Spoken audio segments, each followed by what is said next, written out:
178 वोटों ने एक को विधायक बना दिया, दूसरे को हरा दिया। पर क्या ये जीत जायज थी?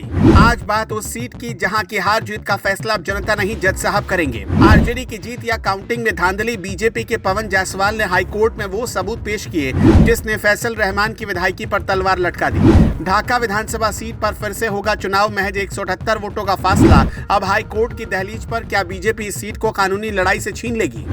बिहार की राजनीति में सस्पेंस कभी खत्म नहीं होता। एक ऐसी खबर सामने आई है जिसने पटना से लेकर दिल्ली तक सियासी हलचल पैदा कर दी। सवाल बड़ा है कि क्या बिहार की एक विधानसभा सीट पर फिर से वोटिंग होगी? ये मामला पूर्वी चंपारण जिले की ढाका विधानसभा सीट से जुड़ा है। यहाँ साल 2025 के चुनाव में जो हुआ वो अदालत के गलियारों में गूंज रहा है। आरजेडी के फैसल रहमान ने यहाँ से जीत हासिल की, लेकिन उनकी जीत का अंतर इतना कम था कि हारने वाले प्रत्याशी ने इसे चुनौती दे दी। बीजेपी नेता पवन जायसवाल सिर्फ 178 वोटों से हार गए। महज 178 वोट किसी की किस्मत बना भी सकते हैं और बिगाड़ भी सकते हैं। पवन जायसवाल का मानना है कि उनकी हार जनता के फैसले से नहीं बल्कि अधिकारियों की गलती से हुई, इसलिए उन्होंने पटना हाईकोर्ट का दरवाजा खटखटाया है। पवन जायसवाल ने अपनी याचिका में कई गंभीर आरोप लगाए। उनका मुख्य दावा है कि मतगणना के दौरान पारदर्शिता की भारी कमी थी। विशेष रूप से पोस्टल बैलेट यानी डाक मतपत्रों की गिनती पर सवाल उठाए गए। कहा जा रहा है कि कई ऐसे वोट जो बीजेपी के पक्ष में थे उन्हें अवैध घोषित कर दिया गया। वहीं कुछ संदिग्ध वोटों को आरजेडी के पक्ष में जोड़ दिया गया। काउंटिंग रूम के अंदर क्या हुआ और अफसरों की क्या भूमिका रही, इसकी जांच अब शुरू हो चुकी है। पटना हाईकोर्ट ने इन आरोपों को गंभीरता से लिया है। अदालत ने ढाका के वर्तमान विधायक फैसल रहमान को नोटिस जारी किया है। ये नोटिस इस बात का संकेत है कि मामला कानूनी रूप से फंस चुका है। अगर कोर्ट को लगता है कि गिनती में वाकई गड़बड़ी हुई थी तो बड़े फैसले आ सकते हैं।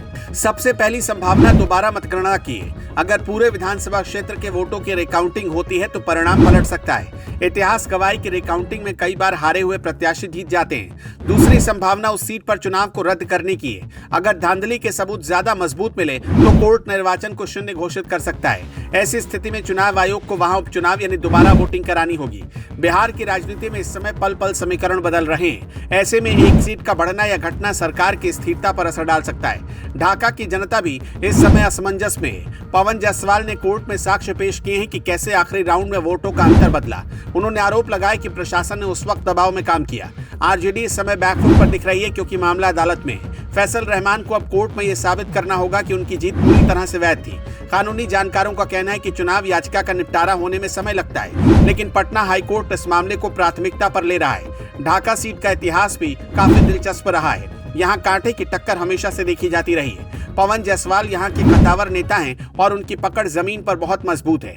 दूसरी तरफ फैसल रहमान के पास आरजेडी का अपना समर्पित वोट बैंक है, लेकिन इस कानूनी लड़ाई ने जनता के बीच भी बहस छेड़ दी है। लोग पूछ रहे हैं कि क्या उनके द्वारा चुने गए प्रतिनिधि का चुनाव सही तरीके से हुआ।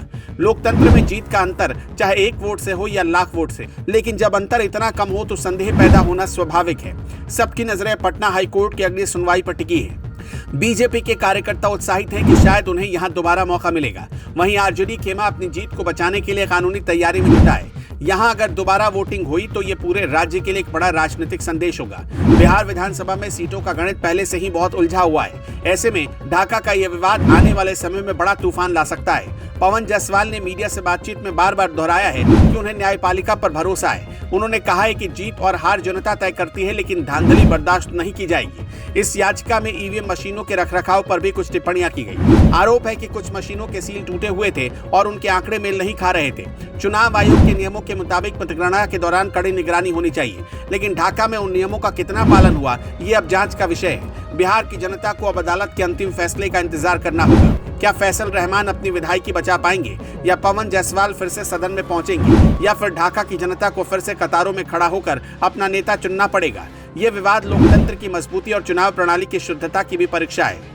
बिहार की सियासत में ढाका विधानसभा अब सत्ता के संघर्ष का नया केंद्र बन चुका है। आने वाले कुछ हफ्ते इस मामले के लिए बहुत निर्णायक साबित होने वाले हैं। हम इस पूरे घटनाक्रम की हर छोटी बड़ी अपडेट आप तक पहुंचाते रहेंगे। अदालत का फैसला जो भी हो, लेकिन इसने बिहार की राजनीति को गरमा दिया है। क्या सच में धांधली हुई थी या सिर्फ हारने वाले प्रत्याशी की हताशा है? इन सभी सवालों के जवाब जल्द ही सामने आएंगे। आप इस पर क्या सोचते हैं? कमेंट में हमें जरूर बताएं।